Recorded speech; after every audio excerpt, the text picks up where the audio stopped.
So I hope you've been following along and enjoying so far, learning about storytelling and just the introduction to outlining and learning about what you need to know and some of the things you need to get into place. So now you should have a log line, and after your log line, you should have answered some questions, maybe added some extra questions if you needed, and you should have a pretty expanded story idea that's ready to be outlined. And now that we are getting into the outline, if you want to outline, you need to have a structure or a strategy behind your outline. I am 100% on the side of believing that every story should have a strategy behind it. Some people like to kind of wing it and just start writing and get into writing, which there's nothing wrong with doing that. But if you are just getting into story writing, I would highly recommend that you start with an outline strategy. If you are the type of person that just kind of likes to start writing and get into the story, that's totally fine, but this is still going to benefit you because this stuff will still work in the back of your mind. This stuff will teach you how a story works and how there is structure to every story out there. So you've probably heard of the famous 3-act structure. We are going to be kind of taking from that and taking from other story outlining structures that I've seen through studying, whether it's from The Writer's Journey, which is based off of Joseph Campbell's Art of Writing, or possibly you might see similarities with story beats you would find in Save the Cat. It's nothing new, but it's just taking from different outline strategies and making it into my own, and I think it is very easy to follow. I've had a lot of success with it myself. I've also taught a lot of people using it, so I think overall you will benefit from learning this way. So the 5 main points of this outline are the intro, the adventure, the failure, climax, and conclusion. You would find these also in a 3-act structure, but it's kind of just stretched out a little more. And then within each of these 5 sections, there are mini sections. So within the intro, we have the event and the reaction. In the adventure, we have the physical climax and the adventure continued.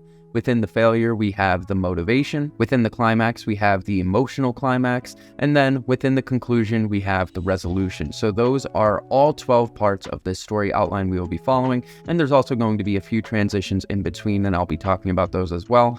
But before we can even start outlining, I want to explain each of these parts so that you can understand them. So starting with the intro, we're going to be talking about what the purpose of this section is and what the goal of this section is. So the intro is basically the opening scene of your story, or opening few scenes depending on how long your intro is. Most intros tend to run around anywhere between 1 and 5 chapters. The longer you make it, the harder it can be to engage your readers sometimes.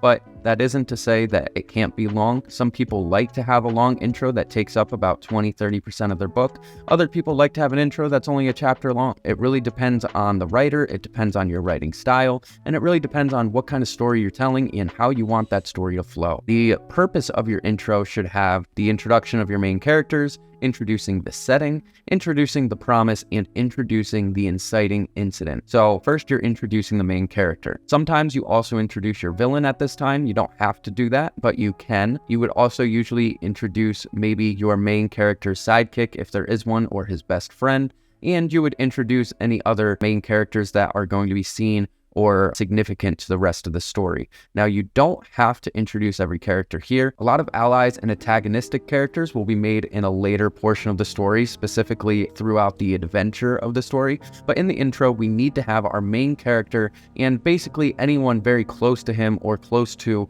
this home setting needs to be introduced early on. So that's the first purpose of the intro. We introduce our main character or our main characters. Next, we want to introduce the setting. We want to show where this story is taking place. We want to build the world. So this can be a kingdom, this can be a home, this can be a workplace environment, it can be a city, whatever it is, it needs to be the ordinary world. It needs to be seen as the starting point of your story, because the adventure needs to take place at a new area. It doesn't necessarily have to be a new area physically. It can be a new area emotionally within the same area. So a lot of times you might see a story start in a city and the adventure of that story still takes place in that city, but it might take place in the underground of that city or the darker parts of that city. It could still take place in the same location, but it has to be a new development of that location in the adventure. So the introduction really sets the scene for the ordinary world. We want to show your reader what it looks like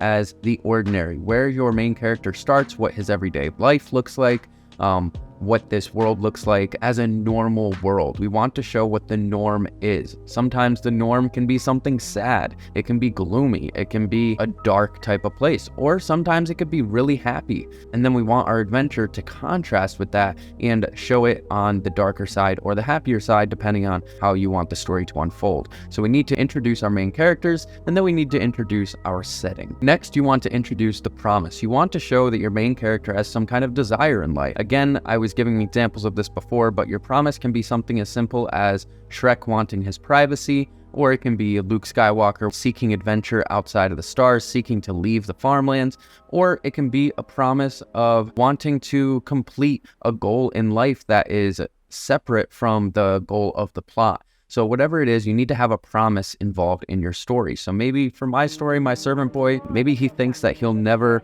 amount to anything other than a servant boy. And that is foreshadowing that he is going to amount to something greater. So think about what you want your promise to be and what you want to be an undertone of this story. This can go along with your theme. Sometimes this is separate from your theme, but it needs to be something that kind of catches the sympathy of your reader. You want your promise to feel sympathetic for your character because they can see that they have a desire that they haven't reached, or that you are foreshadowing that they're going to lose something or gain something, or whatever the case may be. And then lastly, the purpose of your intro includes the inciting incident. So this is where the catalyst of the story takes place, where something happens that results in the adventure. Something has to take place in order for your main character to leave the norm, to leave the ordinary, and go on some kind of adventure. Something changes. So there needs to be some kind of inciting incident and something that takes place that is, sometimes this is in their control, sometimes it's outside of their control, sometimes it's a new character coming in, sometimes it's something happening in the environment around them. Whatever it is, something needs to take place to actually make this story take off and go on some kind of adventure. So now we have the purpose of our story. We have defined what the purpose of the introduction is. We need to introduce the main character, introduce the setting, introduce the promise, and introduce the inciting incident. Next, we talk about what your goal as a writer is when fulfilling these purposes. So your goal as the writer, ultimately in the introduction, is to engage the reader. You need to not only hook your reader, because you've already hooked them with maybe your cover art on the book, or your title, or the back of the book summary, or maybe the first few paragraphs. You've already hooked your reader. Now you need to actually reel them in. This is something that a lot of people miss. They think that hooking the reader is enough. But really, if you want to look at your reader like they're the fish that you're casting your line to, hooking them isn't always enough. Sometimes they'll take that bait and then they'll leave. So you need to actually hook the reader and actually reel them in. You need to make that catch. You need to pull them in enough where you have secured them into this story and they are ready to take this journey with your main character. So we need to engage our reader here. And there's a lot of ways you can go about this, but the engagement of your reader is built upon how well you can successfully show that you fulfilled the purpose of the introduction.